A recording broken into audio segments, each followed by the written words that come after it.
King Charles is changing his grandson's future, but not in the way the public expects. With Queen Camilla by his side, Charles has been pulling the strings behind palace doors, orchestrating a future that could leave Prince George with fewer choices than anyone imagined. And his biggest pawn in this game? The Princess of Wales, Catherine. For years, Catherine has been a steady and reliable force within the royal family. A future queen consort, devoted mother, and the epitome of royal grace. She has carefully balanced her duties with her role as a mother, ensuring her children have as normal a childhood as possible despite the pressures of royal life. But what if everything she believes about her children's future is based on carefully curated misinformation? What if Charles has been strategically misleading her, allowing her to think she has control while quietly ensuring that George is being molded into the role of king without an escape route? Charles has long been determined to cement his legacy, and that means securing the monarchy's future through Prince George. It's no secret that the king has a vision, a smaller, more streamlined royal family, with power centralized around the direct heirs. Unlike the expansive royal family of previous generations, Charles wants a monarchy that revolves around a core group: himself, Camilla, William, Catherine, and their children. But what does that mean for the younger royals? What about Louis, who, despite being third in line to the throne, might never be allowed to live life on his own terms? What about Charlotte, who has already been compared to Princess Anne, a woman who sacrificed personal happiness in service of the crown? Most importantly, what about George, who, at just 10 years old, is already being positioned as the future of the monarchy without being given the space to define his own dreams and ambitions? Catherine has always been protective of her children's privacy.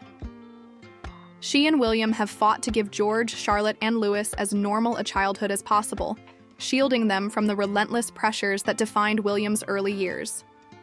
They have deliberately kept them out of the spotlight for much of their formative years, ensuring that they are not constantly subjected to the harsh scrutiny of the media and the unrealistic expectations of the public. But sources suggest Charles has been subtly undermining this effort, whispering assurances to Catherine while making quiet decisions that steer George toward a life of unwavering royal duty. He has reassured Catherine that George will have a chance to grow up away from the pressures of the throne, but in reality, he is already laying the groundwork for a future where George has no choice but to embrace the role of king. The first sign? Charles's public rhetoric about duty and service. Since ascending the throne, he's doubled down on the importance of responsibility and devotion to the crown, reinforcing the idea that George must be prepared for his future role far earlier than William was. Unlike his own approach to parenting, where he allowed William and Harry some semblance of personal choice before fully committing to royal life, Charles appears to be molding George from childhood, ensuring there's no room for escape. The pressure is mounting, and George's presence at key royal events has become more pronounced. The carefully orchestrated public appearances, the increasing focus on his demeanor and body language, and the subtle messaging that he is being prepared to rule. All of these elements point to a deliberate strategy. But here's where it gets concerning. Catherine has been led to believe that she still has control over the pace at which George is introduced to royal life. In private, Charles assures her that George's education and upbringing will follow the carefully balanced approach that she and William have fought for. He tells her that George will be able to make choices about his own future, that he will not be forced into a role he does not want. However, behind closed doors, decisions are being made that slowly pull George deeper into royal obligations. The shift is subtle, but undeniable. His increasing presence at high-profile events, his positioning alongside Charles at key moments, and the deliberate way he is being integrated into the public consciousness as a future king. Take his increasing public appearances. At first, George's exposure seemed natural, a young prince making brief, charming appearances at royal events. But in the past year, the frequency of these engagements has increased. He's been positioned in ways that emphasize his role as a future king, from standing prominently at official ceremonies to making carefully orchestrated appearances alongside Charles himself. It's a strategic move, conditioning the public to see him as the next monarch while subtly reinforcing his role to George himself.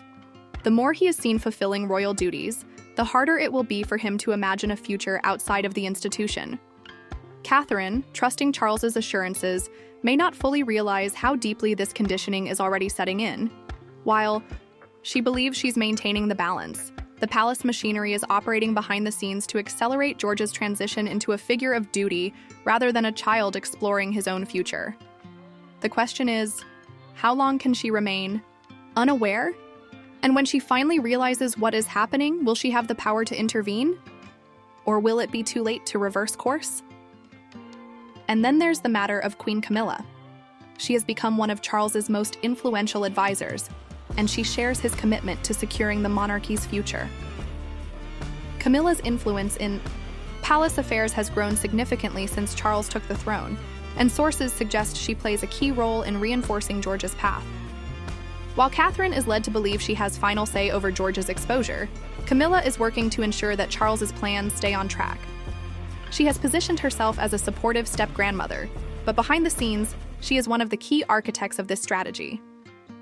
She understands the power of optics, and she knows that ensuring George is firmly embedded in the royal structure now will prevent future rebellion. The biggest irony? Charles is repeating history. He was once a boy caught between duty and personal longing.